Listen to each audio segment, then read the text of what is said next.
Para hacer democracia, se requiere estar bien informados. La Urna, programa del Instituto Electoral de Coahuila. Los temas democrático-electorales al alcance de la ciudadanía. Hola, ¿qué tal? Bienvenidos a su programa La Urna, producción del Instituto Electoral de Coahuila. Como siempre, les saludamos con mucho gusto y mucho agrado y le queremos invitar a que se quede con nosotros. En esta ocasión, la consejera presidenta, la maestra Gabriela María de León Farías, nos presenta una interesante charla. Vamos con usted, presidenta.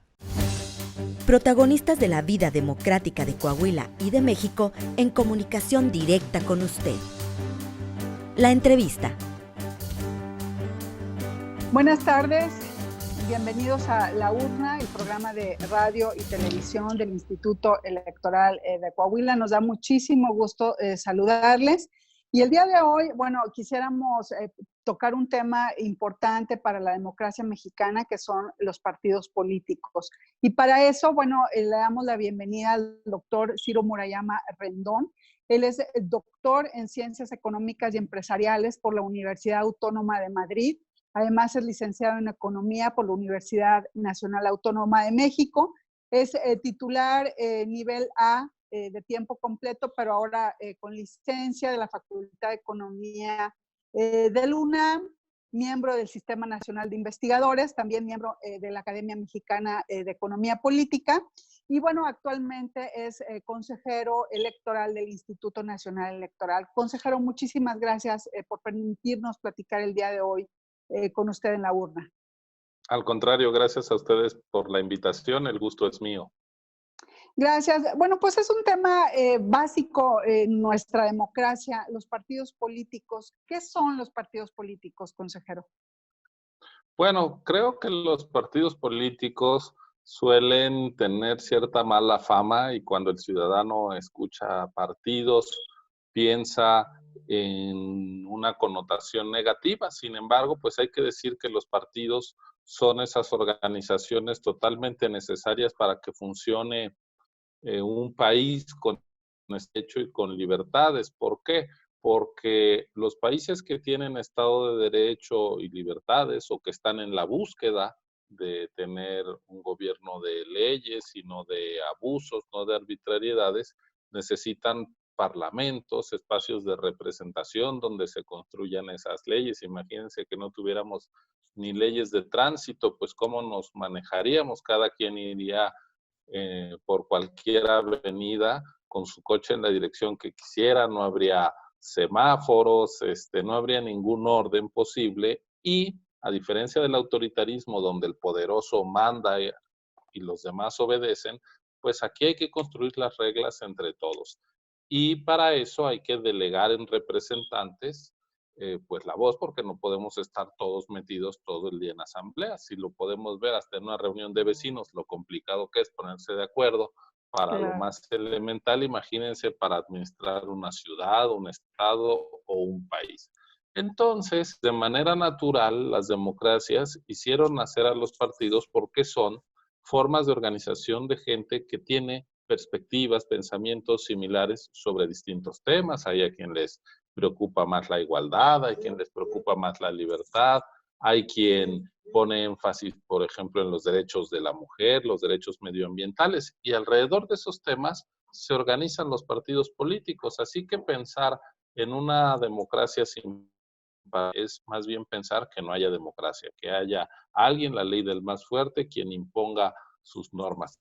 Sin embargo, claro, los partidos tienen déficit y mala reputación con frecuencia por sus conductas inadecuadas o de algunos de sus políticos, pero los políticos pues no son marcianos ni gente que llegó de otro lugar. La verdad es que malas conductas se puede ver en cualquier persona, en cualquier ciudadano, aunque no sean políticos. Hay el comerciante que le vende a uno menos de 1 kilo de fruta en el mercado, hay quien estaciona su coche en lugar prohibido, etcétera, etcétera. Es decir, los abusos siempre están ahí y no son exclusivos de los políticos. Yo creo que hay un discurso que dice, los políticos son lo peor, los ciudadanos somos virtuosos. Lo estamos viendo estos días de la pandemia. Hay ciudadanos de a pie que insultan, agreden incluso físicamente a enfermeras y médicos. bueno, pues los ciudadanos no son tan virtuosos y los políticos no todos son tan malos. Entonces, hay que pensar en una desatanización de la política y una desacralización del ciudadano. La verdad es que necesitamos de los políticos y de los partidos, claro, hay que exigirles para que la sociedad funcione. Gracias. Ahora, bueno, ya lo ha mencionado, los partidos políticos ejercen una función de representación de la ciudadanía, pero ¿esta es la única función que tienen en una democracia o hay algunas otras funciones? Bueno, los partidos son organizaciones que en primer lugar permiten eso, ejercer el derecho de la libre asociación, que la gente se reúna con quien desee y forme organizaciones, incluso nuevas organizaciones para disputar el poder, pues es algo legítimo que solo ocurre en democracia. Los peores gobiernos dictatoriales, autoritarios, son aquellos que prohíben la reunión libre de la gente, la organización. Entonces, en sí mismos los partidos pues ya son un ejercicio de libertad, ¿verdad? Los partidos sirven para procesar las agendas de la sociedad, es decir, hay tantos temas sobre los cuales hay tan distintos puntos de vista que los partidos pues ayudan eso a generar agendas de la discusión social, no solo los partidos, también las organizaciones de la sociedad civil. Los partidos sirven para que la gente concurra a las elecciones, para formar grupos parlamentarios alrededor de distintos ideales. Los partidos también son organizaciones alrededor de ideales, de principios. Eso a veces se pierde porque, hay que decirlo, se han deslegitimado, vemos prácticas reprobables en donde pues la ideología es lo de menos, gente que cambia de partido como quien cambia de cachucha, alejándose de la ideología, de los compromisos, y ese no es solo un fenómeno mexicano, el transfugismo incluso en distintos países se ha prohibido para evitar justamente que la gente use a los partidos solo como plataforma para llegar a cargos de elección popular. Lo que creo que es importante es vigilar a los partidos, exigirles, volverlos mejores, pero si los prohibimos, si los desaparecemos de la escena, pues lo que vamos a tener es una falta de vida democrática. Consejero, a ver, en México tuvimos durante muchos años pues una situación de un partido hegemónico y pasamos de un partido hegemónico que ganaba las elecciones a una pluralidad, a una alternancia, que bien lo ha mencionado usted, es la constante de las elecciones en México. ¿Cómo influyó la autoridad electoral, específicamente el Instituto Federal Electoral, ahora Instituto Nacional Electoral, para el fortalecimiento de este sistema de partidos? Bueno, pues a través de una cosa que se dice fácil, pero que no fue sencilla y que es muy importante, garantizando el voto libre y secreto de la gente, porque quien construyó ese sistema autoritario de partido hegemónico fue la ciudadanía votando. Y la autoridad electoral lo que hizo al garantizar el voto libre y secreto es que la sociedad mexicana, que es muy plural y muy diversa, expresara esa pluralidad en la que, por ejemplo, el presidente perdiera el control del Congreso que había tenido durante buena parte del siglo XX, fue ya hasta el último tramo de ese siglo, en 1997, cuando el presidente Zedillo fue el primer presidente del PRI que no tuvo el control de la Cámara de Diputados. Pero hay que decir que el partido hegemónico de entonces, más que un instrumento de los ciudadanos, era un instrumento del poder. Es decir, la simbiosis entre gobierno y partido era muy difícil de escindir.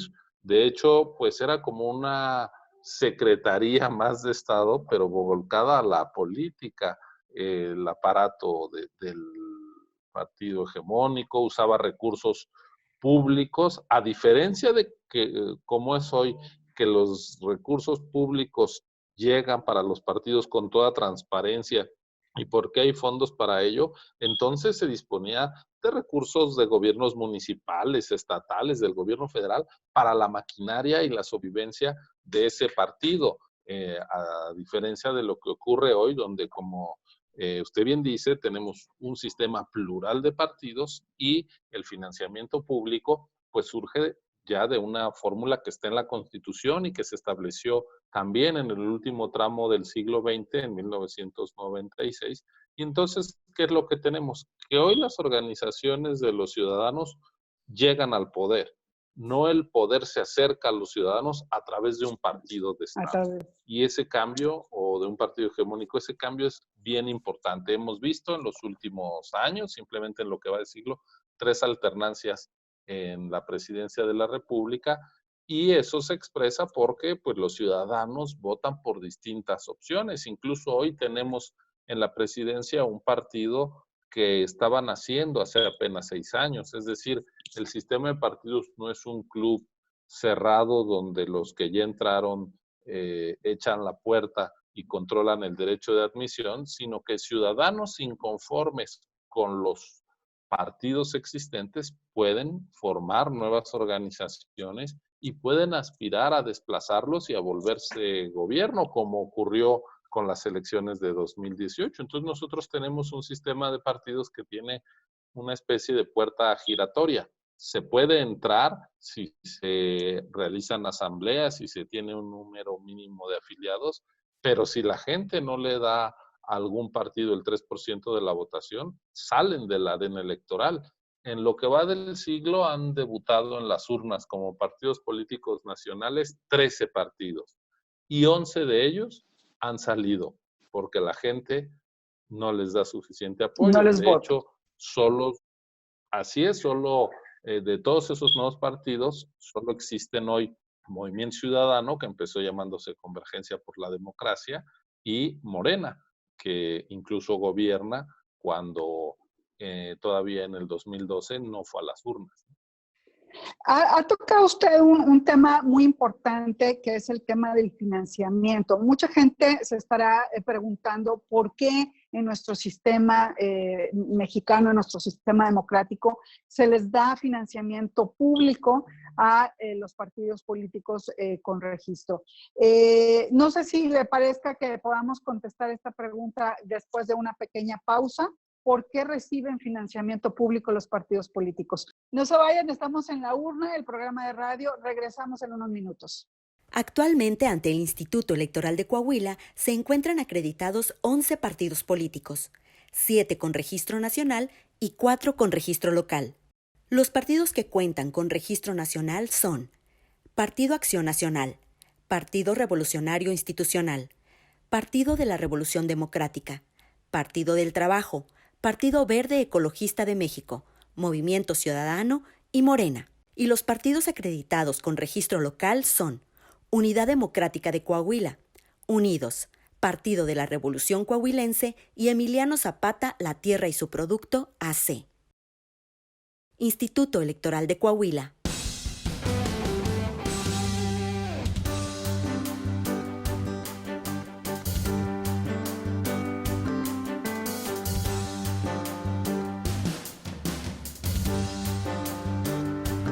Bienvenidos de nueva cuenta a La Urna, el programa de radio y televisión del Instituto Electoral de Coahuila. Estamos platicando con el doctor Ciro Murayama Rendón acerca de partidos políticos. Y antes de irnos a la pausa, hacíamos esta pregunta: ¿por qué en nuestro sistema político los partidos reciben financiamiento público, doctor? Pues es una pregunta, creo, muy relevante, interesante, porque además suele generar controversia pública. El financiamiento público no es algo que necesariamente guste a la gente, y si uno oye el radio y la tele, con frecuencia encontrará quien dice, nuestros impuestos van a dar a los partidos. Y la respuesta es muy sencilla. El dinero que va a los partidos, que siempre van a necesitar recursos para sostener sus estructuras, para hacer sus campañas en todo el mundo, puede surgir solo de 2 fuentes, o del financiamiento público o del financiamiento privado.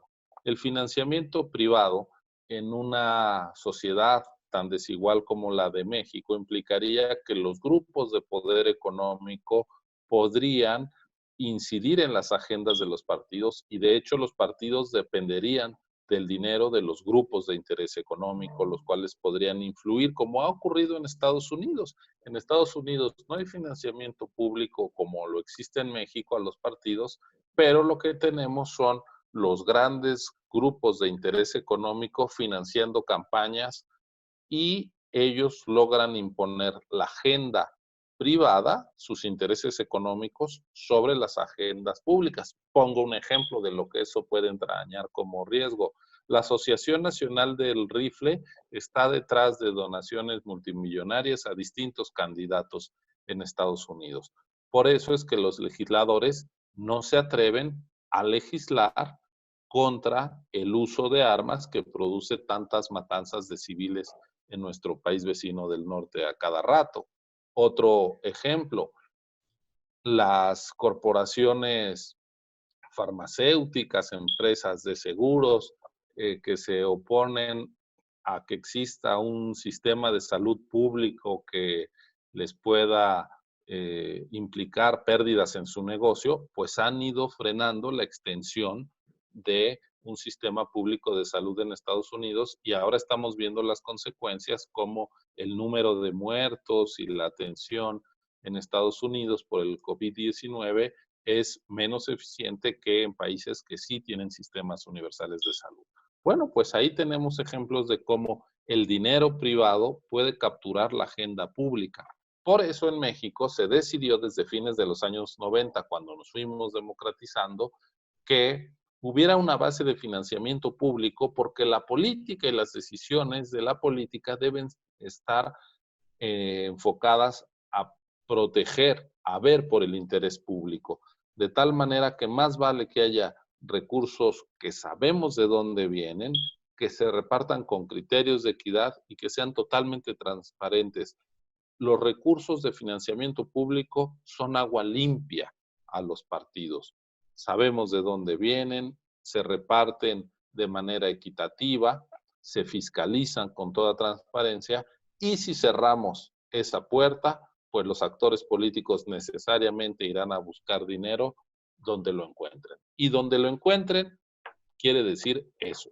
Pueden incluso acudir a fuentes de recursos mal habidos, delincuenciales. Y en un país con el problema de inseguridad pública que tiene México, el abrir la puerta a que los políticos, no solo por corrupción, no solo por falta de compromiso cívico, se acerquen a financiamiento ilegal, sino porque construimos un modelo que los hace depender de financiamiento privado exclusivamente, creo que estaríamos entrando a terrenos más pantanosos en los de que por sí se mueve la realidad de nuestro país. Ahora, usted, bueno, lo ha comentado muy bien, aparejado al otorgamiento de recursos públicos a los partidos políticos, pues va una fiscalización muy minuciosa que ha hecho el Instituto Nacional Electoral.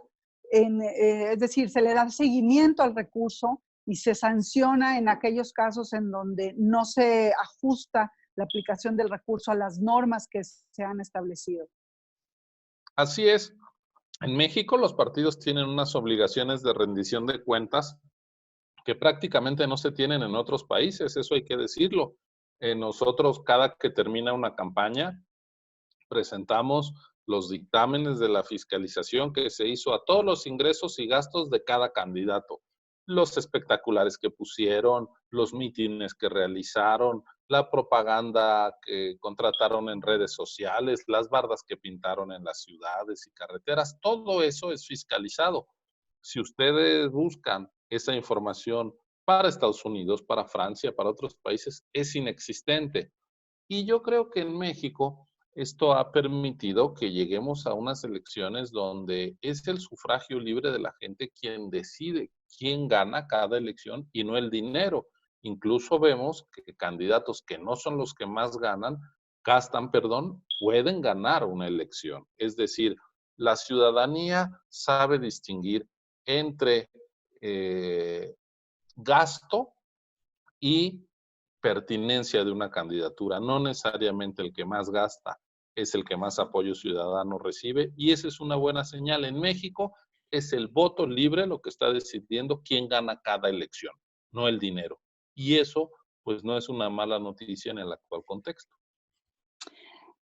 Pasando un poquito, bueno, a otro tema, consejero, porque tiene relación con lo mismo que estamos platicando. El día 19 de abril se publicó un artículo suyo en la revista Nexos que estaremos compartiendo la liga en este programa y habla, hace unas reflexiones interesantes con relación a la pandemia que estamos viviendo actualmente en México, que ha derivado una crisis sanitaria y una crisis económica, y el papel que deberían de estar jugando los partidos políticos en medio de esta crisis, doctor. Pues sí, a propósito de esta conversación que tenemos, yo quiero llamar la atención, y lo hago en ese artículo, acerca de la responsabilidad que tienen los partidos políticos como organizaciones de ciudadanos para enfrentar esta emergencia tanto sanitaria como económica que está atravesando el mundo y nuestro país en particular, porque los partidos políticos no son, aunque a veces se lleguen a comportar como tales, meras marcas de colocación de candidatos o agencias de postulación de contendientes a las elecciones. Los partidos, en su ideal, deben de organizar la discusión de la sociedad, deben de contribuir a encontrar problemas, a encontrar soluciones a los problemas de la sociedad.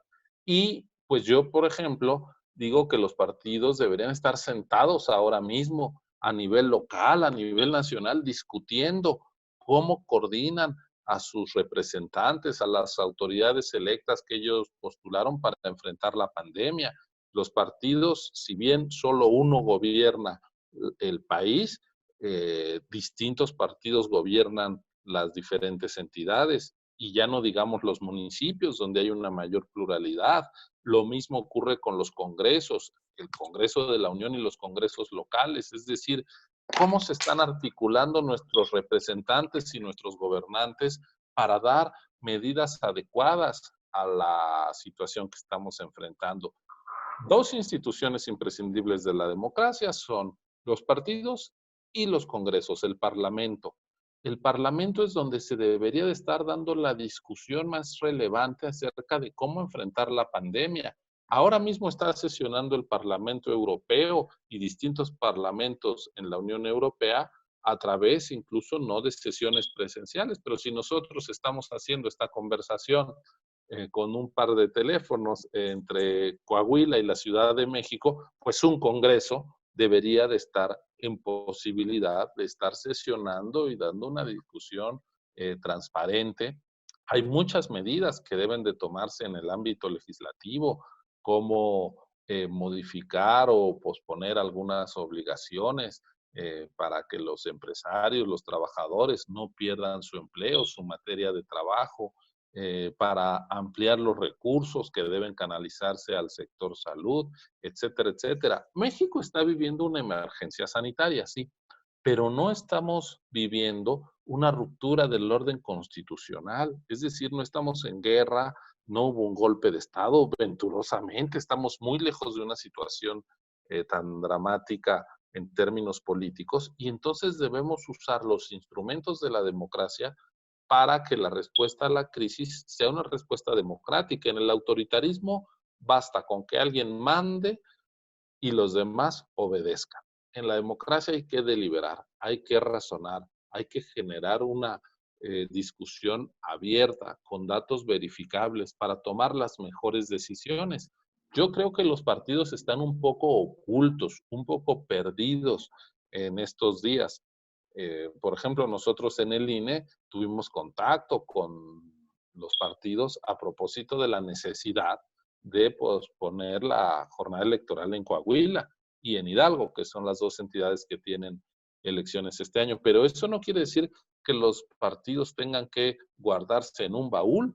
Ellos tienen que seguir reflexionando, no desde una lógica electorera o electoral para llevarse ahora votos. No, es, a ver, mis presidentes municipales, ¿cómo se van a coordinar con los de otros partidos, con el Estado con otras entidades, para ir tomando decisiones que puedan mitigar el daño sanitario y económico que se está extendiendo sobre nuestra sociedad.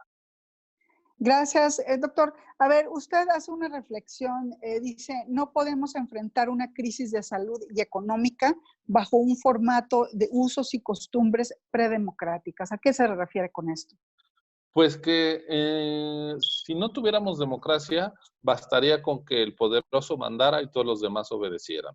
Pero en una democracia necesitamos escuchar los puntos de vista de los distintos sectores, de los trabajadores, de los empresarios, de los distintos partidos políticos, de las organizaciones sociales, de la sociedad civil. Debemos ser sensibles a distintas agendas.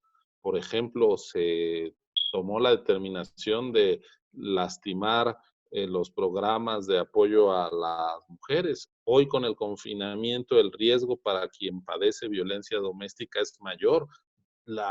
Si no es el Estado quien ofrece soluciones, salidas, pues no va más que a emperrar la ley del más fuerte y la justicia por propia mano. Entonces, a eso me refiero, a que debemos ser sensibles y generar un diálogo que hasta el momento no se ha dado para que la sociedad en su conjunto pueda responder junto con el gobierno, pero el gobierno como un representante de la sociedad, no como quien impone o como quien se desentiende. Y una deliberación democrática pasa también por tener datos compartidos. La información es clave para fortalecer a la ciudadanía y para eh, dar lugar a una discusión racional. Si cada quien tiene sus datos sobre la pandemia, sobre la economía, pues a ningún lugar vamos a llegar. La Constitución dice que la información que se genere desde el Estado debe ser transparente, debe darse con independencia, debe de ser objetiva. Bueno, pues deberíamos de tener los datos sobre cómo avanza la pandemia y cómo está afectando a la actividad económica para tomar las decisiones que sea pertinente. Es decir, no podemos eh, usar la sana distancia como un distanciamiento político, un enfriamiento de los avances que ya tenía México. El Congreso debe estar abierto para tomar decisiones, el Poder Judicial también.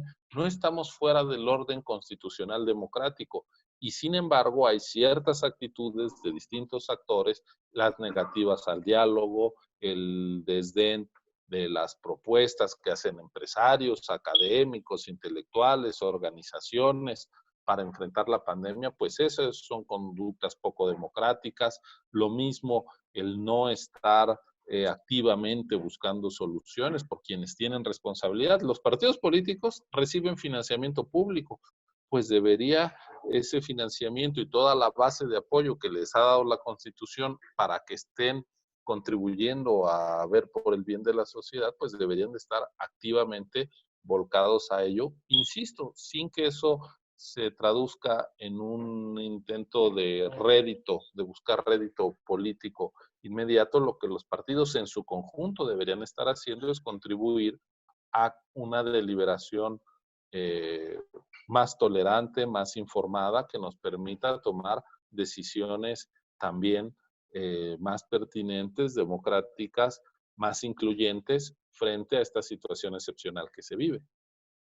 Pues muchísimas gracias, doctor. Desgraciadamente se nos ha terminado el tiempo. El día de hoy estuvimos platicando con el doctor Ciro Murayama Rendón, consejero del Instituto Nacional Electoral. Muchísimas gracias. ¿Alguna última reflexión referente a este tema, consejero?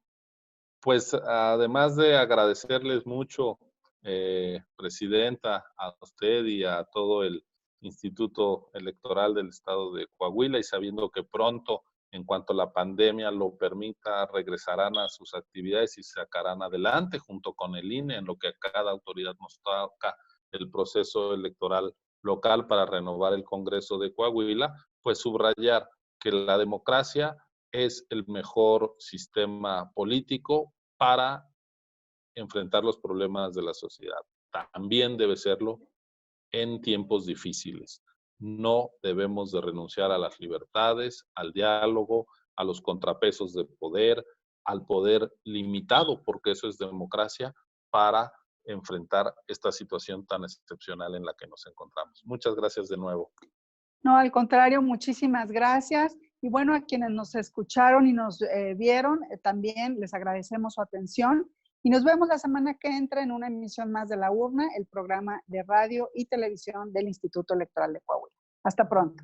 Y es así como llegamos al final de su programa La Urna, producción del Instituto Electoral de Coahuila. Nos despedimos no sin antes invitarle a tener comunicación a través de nuestras redes sociales. En Facebook nos puede encontrar como laurna.programa radiofónico del IEC, en Instagram como programa-radiofónico y en Twitter @laurna-IEC. Nos escuchamos y nos vemos la próxima semana. Pásele usted muy bien. Hasta luego. Gracias por acompañarnos en una emisión más de La Urna, llevado hasta ustedes por el Instituto Electoral de Coahuila. Nos escuchamos en nuestra próxima emisión.